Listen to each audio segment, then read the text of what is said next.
मंडळी नमस्कार. काव्यगंधचा हा आजचा 26वा भाग.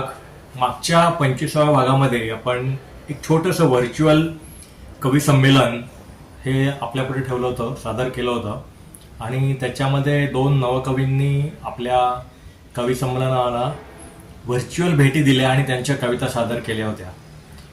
आम्ही तीच ही जी प्रथा आहे ती काव्यगंध 26ला पण सुरू ठेवत आहोत.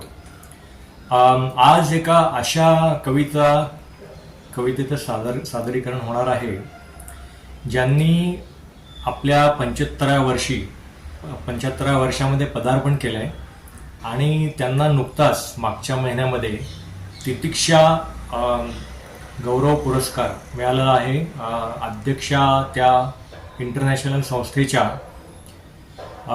सो प्रिया दामले आणि सातपुते सर यांच्याकडून त्यांनी लिहिलेली जी कविता आहे मला कविता चष्मा लागला या कवितेकरता पुरस्कार दिला गेला. अशा या ग्रेट अरुणजी देशपांडे यांची कविता आज सादर करू या कवी संमेलनामध्ये आणि त्यांनी काव्यगंधला त्यांच्याकडून शुभेच्छा पण दिलेल्या आहेत. त्या शुभेच्छांचा संदेश पण आम्ही या काव्यगंधच्या 26व्या भागात आपल्यापुढे सादर करू.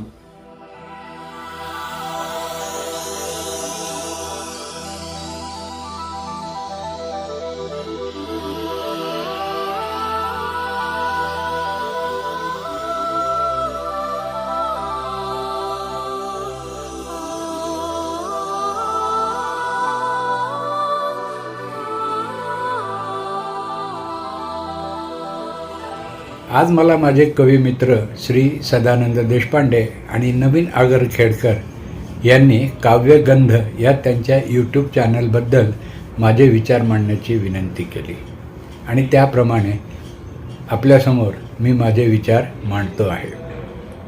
कविता वाचल्या जात नाहीत म्हणून त्या ऐकवल्या जाव्यात या त्यांच्या संकल्पनेशी मी सहमत आहे आणि त्या विचारांमधून त्यांनी या वर्षीच्या गुढीपाडव्याला काव्यगंधची गुढी उभारली आणि नुकतेच याचे 25 भाग पूर्ण झालेत.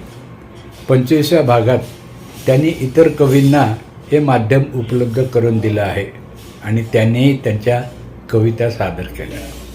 काव्यगंधच्या 26व्या भागात त्यांनी मला माझी कविता सादर करण्याची विनंती पण केली आणि त्यांच्या या विनंतीला प्रतिसाद देत मीही माझी कविता आपल्यासमोर काव्यगंधाच्या 26व्या भागात सादर करतो आहे आणि काव्यगंधाला पुढील वाटचालीकरता भरभरून शुभेच्छा देतो आहे.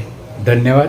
काव्यगंधाच्या उपक्रमाला आपणही भरभरून प्रतिसाद द्यावा अशी विनंती या 2 कविमित्रांच्या वतीने मी आपल्या सगळ्यांना करतो.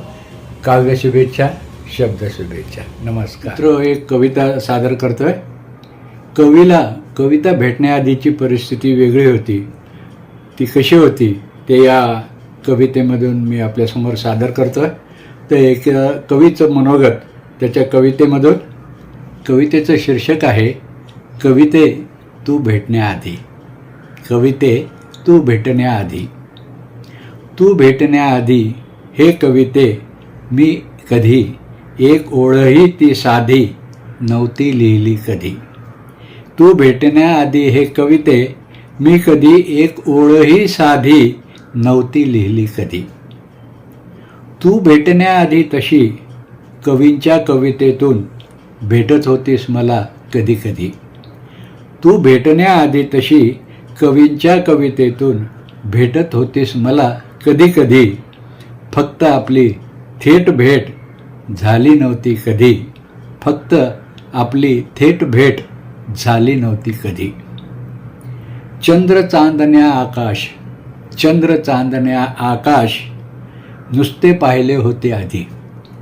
चंद्र चांदण्या आकाश नुसते पाहिले होते आधी. मनाला दिसले नव्हते हे कधी. मनाला दिसले नव्हते हे कधी.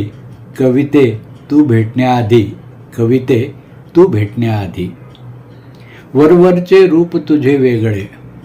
वरवरचे रूप तुझे वेगळे. अंतरंगी असते न्यारीच तू. वरवरचे रूप तुझे वेगळे, अंतरंगी असते न्यारीच तू, जाणवले नव्हते हे कधी, जाणवले नव्हते हे कधी, कविते तू भेटण्याआधी, कविते तू भेटण्याआधी. कवितेची भेट कवीशी झाल्यावर झालेला बदल म्हणजे ही कविता आहे.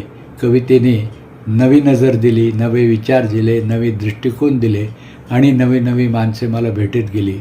हे कवितेने दिलेली मला अक्षर भेट आहे, शब्द भेट आहे.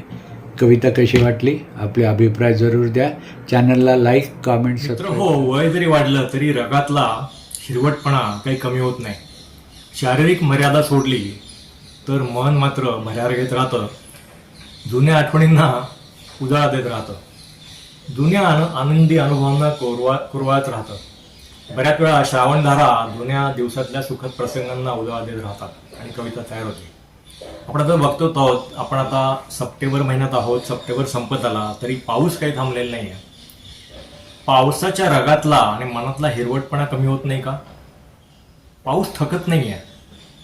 पावसाचं मन जे आहे ते तरुणच राहते असं मला वाटून गेलं आणि एक छोटीशी कविता तयार झाली. अर्थातच ती कविता पावसाला उद्देशून नाही तर जो अनुभवांची शिदोरी घेऊन एखादी व्यक्ती ही आयुष्याच्या संध्याकाळी आपल्या जुन्या अनुभवांना, आनंदी अनुभवांना आठवण देत राहतो आणि मग ती कविता लिहिण्याचा मोह त्याला होतो. तीच ही कविता आहे. तोच ओला दिवस आजही आहे, तोच ओला दिवस आजही आहे, तीच रात्र पावसाळी आजही आहे, थिजलेल्या गात्रांचा तुषार झेलण्याचा तोच सोस आजही आहे, त्याच आभाळी भिजलेल्या नभांचा, त्याच आभाळी भिजलेल्या नभांचा तोच बाज आजही आहे, चिंब धरणीचा आणि पावसाचा तोच माज आजही आहे, चिंब धरणीचा आणि पावसाचा तोच माज आजही आहे, उद्दाम सर्द हवेचा तोच हिरवट वास आजही आहे, उद्दाम सर्द हवेचा तोच हिरवट वास आजही आहे, वाऱ्याने उडणाऱ्या छत्र्यांचा तोच साज आजही आहे, समुद्राच्या गगनचुंबी लाटांचा तोच गाज आजही आहे, पालव्यांच्या हिरव्या पात्यांचा पंख उडणारा आजही आहे, तोच ओला दिवस, तीच रात्र पावसाळी आजही आहे.